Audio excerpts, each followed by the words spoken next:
Vous vous êtes probablement déjà plaint d'une voiture garée dans une allée, moteur tournant. Gaspillage, inutile. Il suffit de l'éteindre. Mais vous est-il déjà arrivé de vous arrêter sur une aire de repos d'autoroute à 2 heures du matin et de remarquer toute une rangée de semi-remorques garées, tous vrombissant, chacun d'eux tournant au ralenti sans bouger d'un pouce? Pourquoi un camion stationné a-t-il besoin que son moteur tourne? Le conducteur est-il seulement réveillé? N'est-ce pas illégal? Et que se passe-t-il concrètement s'il l'éteigne tout simplement? La réponse n'est pas la paresse, c'est de l'ingénierie de survie.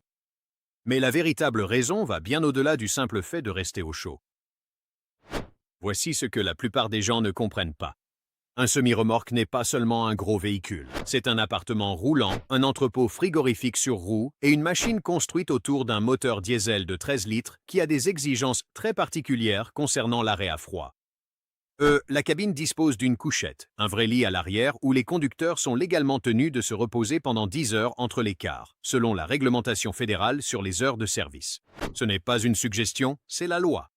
Donc, quand ce camion est garé dans une aire de repos, le conducteur est en quelque sorte chez lui pour la nuit.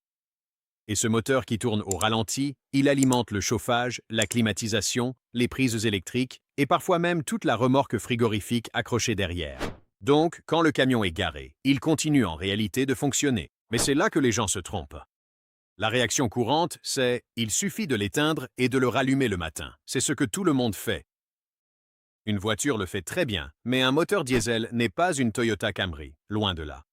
Les moteurs diesel n'utilisent pas de bougie d'allumage. Ils utilisent la compression, en comprimant l'air si fort qu'il devient suffisamment chaud pour enflammer le carburant tout seul. Ce processus a besoin de chaleur pour bien fonctionner. Un démarrage à froid par des températures glaciales entraîne une combustion incomplète, une pression supplémentaire sur les cylindres et une usure des pièces du moteur, avant même que l'huile ait eu le temps de chauffer et de bien se répartir. Une idée largement répandue parmi les mécaniciens de flotte, bien qu'elle soit débattue, est qu'un démarrage à froid sous zéro use le moteur autant que des centaines de kilomètres de conduite normale. C'est comme ajouter l'équivalent d'une journée entière de kilomètres sur autoroute chaque matin, avant même que le camion ne quitte le parking. Chaque démarrage à froid en hiver est un petit acte de violence contre le moteur. Mais l'usure du moteur n'est en réalité que la seconde raison. Voici la première. La cabine couchette est un véritable espace de vie avec de vrais besoins en énergie. En janvier, une aire de repos pour camions au Minnesota ou dans le Wyoming peut descendre à moins 20 degrés Fahrenheit pendant la nuit. C'est assez froid pour geler le carburant diesel dans les conduites si le moteur s'arrête complètement.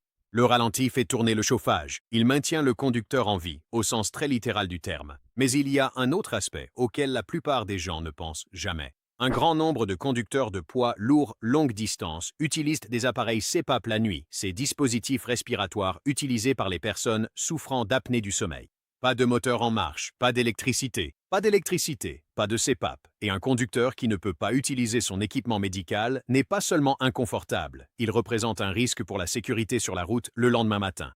Le ralenti est donc en partie une nécessité médicale. Et puis il y a la remorque. Les remorques réfrigérées, appelées reefers, transportent tout, des fraises fraîches à l'insuline en passant par les vaccins contre la grippe. Elles doivent rester à des températures précises, parfois aussi exactes que 34 degrés toute la nuit. Si le moteur s'arrête et que la remorque se réchauffe, la cargaison est perdue. Cela représente des milliers de dollars de médicaments ou de produits frais perdus en quelques heures. Mais c'est là que ça devient fou. Ce n'est pas seulement une question de confort ou de cargaison, c'est la loi. Plus de 30 États ont des lois anti-stationnement moteur allumé, mais les règles fédérales prévoient des exceptions spécifiques précisément pour ces situations. Couchettes en cas de températures extrêmes, équipements médicaux et cargaisons sensibles à la température. Donc, le camion qui tourne au ralenti toute la nuit n'est pas un oubli. Il respecte une loi tout en naviguant légalement dans une exception à une autre. Un camion garé, 2 ensembles de règles, toutes deux applicables en même temps. Maintenant, voici la partie qui clarifie la situation. Tous les conducteurs de camions ne sont pas confrontés à ce problème. Les conducteurs de camions de jour, ceux qui font des trajets locaux et rentrent chez eux chaque soir, se garent, ferment à clé et partent. Leurs camions n'ont pas de couchette. Personne ne dort à l'intérieur, donc pas besoin de laisser tourner le moteur au ralenti. Mais les conducteurs longue distance avec couchette mènent une vie complètement différente. Ce camion est leur maison. Laisser tourner le moteur toute la nuit, c'est comme laisser le chauffage de son appartement allumé pendant qu'on dort. Vous ne l'éteindriez pas pour geler de froid. Eux non plus. La solution trouvée par l'industrie s'appelle une APU, une unité de puissance auxiliaire. Pensez-y comme à un petit générateur séparé, à peu près de la taille d'une grosse valise fixée sur le côté du camion. Elle fournit le chauffage, la climatisation et l'électricité sans démarrer le moteur principal. C'est plus propre, plus efficace, une conception intelligente. Mais voilà le hic. Une APU coûte entre 8 000 et 12 000 $, installation comprise. C'est une boîte de la taille d'une valise qui coûte autant qu'une voiture d'occasion. Tous les conducteurs, en particulier les propriétaires exploitants indépendants qui travaillent avec des marges serrées, ne peuvent pas absorber ce coût initial. Par conséquent, le moteur principal continue de tourner. Les chiffres sont impitoyables. Le ralenti consomme environ 1 gallon de diesel par heure. Au prix actuel, cela représente 4 à 5 $ par nuit. Pour une flotte de 1000 camions, cela représente des millions de dollars par an en carburant rien que pour dormir. L'APU existe entièrement à cause de ces calculs, mais tout le monde ne peut pas encore se permettre cette solution. C'est la partie que tout le monde oublie. Le transport routier n'a pas toujours ressemblé à ça.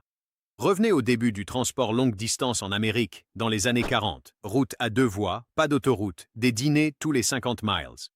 Les conducteurs dormaient sur leur siège ou payaient une chambre de motel. Il n'y avait pas de couchette. Mais ensuite, le réseau autoroutier inter-État a commencé à être construit à la fin des années 50, et soudainement, les trajets sont devenus plus longs. Beaucoup plus longs. On pouvait conduire de Chicago à Los Angeles sans s'arrêter dans une ville. Les cabines couchettes ont commencé à apparaître dans les années 60 pour s'adapter à ces trajets plus longs, et les moteurs diesel de cette époque étaient vraiment impitoyables lors des démarrages à froid. Tellement impitoyables que les mécaniciens des dépôts de camions vidaient l'huile des moteurs la nuit, la conservaient au chaud à l'intérieur, puis la remettaient dans le moteur avant de démarrer le matin. Ce n'est pas une blague. C'était vraiment la solution adoptée. Laisser tourner le moteur toute la nuit représentait une énorme amélioration par rapport à cela. Donc, dans les années 70 et 80, faire tourner le moteur toute la nuit était tout simplement la norme. C'était profondément ancré dans la culture du transport routier, dans les habitudes d'entretien, dans la façon dont les flottes formaient les nouveaux conducteurs. Et voici le problème avec les habitudes profondément ancrées. Elles survivent à la raison d'origine. Une meilleure technologie d'huile, une meilleure conception des moteurs et les groupes auxiliaires de puissance ont changé la donne, mais le comportement est resté le même. Voici la surprise. Vous avez interagi avec ce système toute votre vie sans le savoir. La banane que vous avez mangée en janvier? Elle a voyagé dans une remorque réfrigérée qui a tourné au ralenti toute la nuit dans un centre de distribution quelque part dans le sud. Cette commande Amazon qui est arrivée froide un après-midi de juillet caniculaire? Camion frigorifique en marche toute la nuit dans un centre de traitement des commandes. L'insuline à votre pharmacie locale, logistique de la chaîne du froid, dépendante du ralenti à chaque étape. La drôle d'odeur de diesel que vous avez remarquée sur une aire d'autoroute pendant un voyage en famille? C'était un groupe de conducteurs dormant légalement, effectuant leur pause obligatoire de 10 heures avec le chauffage allumé. Le prix des produits alimentaires dans votre magasin? Il est en partie déterminé par le coût du carburant, et le carburant consommé au ralenti en fait partie.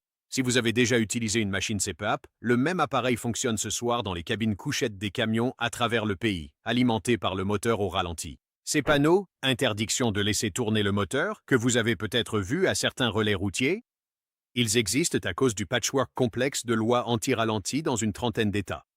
Les branchements électriques extérieurs, en gros des prises permettant au camion de se brancher comme un chargeur de téléphone, ont été inventés précisément pour remplacer le ralenti sur les aires de repos. Une entreprise entière appelée Idle Air a construit un réseau de ces branchements et les a vendus comme un service avant de finir par faire faillite, car la solution était la bonne, mais le moment était trop précoce. Les systèmes GPS de flotte signalent désormais automatiquement le temps passé au ralenti comme un indicateur de coût, car les répartiteurs le surveillent comme une fuite de carburant. Chaque produit de la chaîne du froid dans le rayon réfrigéré de votre supermarché, le fromage, le yaourt, les plats préparés, est resté au frais en partie parce qu'un camion quelque part a continué de tourner toute la nuit. Voici maintenant le véritable compromis. Les émissions de diesel dues au ralenti ne sont pas négligeables. Elles libèrent des particules fines dans l'air près des aires de repos et des terminaux de camions. C'est pourquoi les quartiers proches des corridors de fret ont réclamé ces lois anti-ralenti à l'origine. C'est une préoccupation réelle, et elle est légitime. Une flotte de 1000 camions tournant au ralenti 8 heures par nuit consomme environ 8000 gallons de diesel sans avancer d'un pouce. La bonne nouvelle, c'est que l'industrie est en train de changer activement. Les groupes auxiliaires électriques alimentés par des batteries s'améliorent. Les infrastructures d'alimentation à quai se développent le long des principaux corridors de fret. Certains camions plus récents sont équipés de systèmes d'arrêt automatique du moteur qui s'activent lorsque les conditions le permettent. Les semi-remorques électriques en sont encore à leur début, mais ils arrivent et ils changent complètement la donne en matière de ralenti, car leur système de cabine fonctionne sur le bloc batterie et non sur le moteur. L'habitude de faire tourner le moteur au ralenti diminue réellement, mais elle diminue lentement, car l'écart entre « nous avons une meilleure solution » et « chaque conducteur peut se permettre cette meilleure solution » reste important. Voilà où vous en êtes. Vous êtes arrivé à cette ère de repos en pensant que vous étiez face à du gaspillage, de la paresse, une mauvaise habitude que personne n'avait pris la peine de corriger. Mais ce que vous regardiez en réalité, c'était une obligation fédérale de repos, la physique des moteurs diesel, un dispositif médical fonctionnant à l'arrière d'une cabine, une remorque remplie de marchandises sensibles à la température, une habitude vieille de 70 ans dans l'industrie avec des raisons très logiques, et un problème d'infrastructure qui se résout encore, une ère de repos pour camions à la fois. Ce bruit que vous trouviez agaçant autrefois, c'est le bourdonnement du système qui a approvisionné votre réfrigérateur ce matin. Et si vous pensez que les camions sont compliqués, attendez de voir pourquoi presque tout ce qui se trouve dans ce réfrigérateur a survécu à un trajet de 3200 km à exactement 1 degré Celsius.